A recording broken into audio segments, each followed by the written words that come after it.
जाजपुर प्रसिद्ध शैवपीठ त्रिलोचनेश्वर मंदिर में प्रसिद्ध शीतलषष्ठी यात्रा अनुष्ठित हो जाइछे।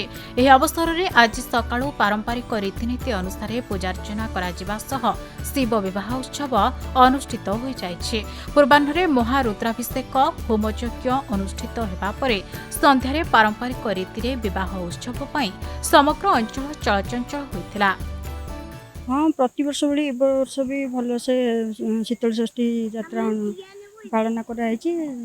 शिव पार्वती रीतिनीति अनुजाई बाहर है प्रसेसन एवं हो श्रद्धालु मैंने अनेक शह शह श्रद्धालु आसिक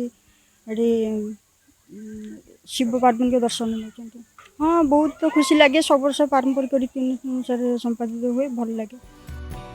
सत्य प्रकाश दास कन्या पिता होइथिबा बेले जनार्दन दीक्षित वर पिता भावे जोगदे एही विवाह कार्य संपन्न करथिले। वाद्य रोषणी घंट और मंत्र ध्वनि रे समग्र परिवेश प्रकंपित होई उठितिला। एने मंदिर रे श्रद्धालुंक भीड़ लागि रहितिला। एटा आज्ञा 32 वर्ष दीर्घ 32 वर्ष धरी कार्यक्रम चलुची। समस्त सहयोग रोची ग्राम ठू नहीं पाखापाखि लोक समस्त ये साहाय्य करती। पाखापाखि 1000-1500 लोकर आयोजन हुए। आमर विधायक सहयोग रुए।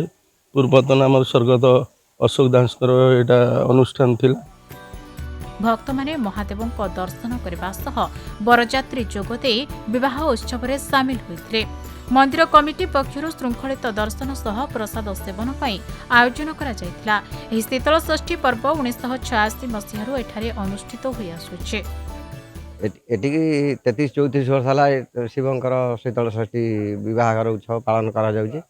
एटिकार स्थानीय लोकों सहित भल आमर अच्छी लोकों सहित संपर्क भल अच्छी। ठाकुर मानक साहाय्य समस्त करती। भक्तालु मैंने एठिक आसती। बहुत समागम हुए और खाद्यपेयर व्यवस्था कराई। ठाकुर प्रसेसन ले जाती बिरजा मंदिर दे बुलिकी आसती। जाजपुर कृष्णचंद्र नायक रिपोर्ट खबर ओडिशा।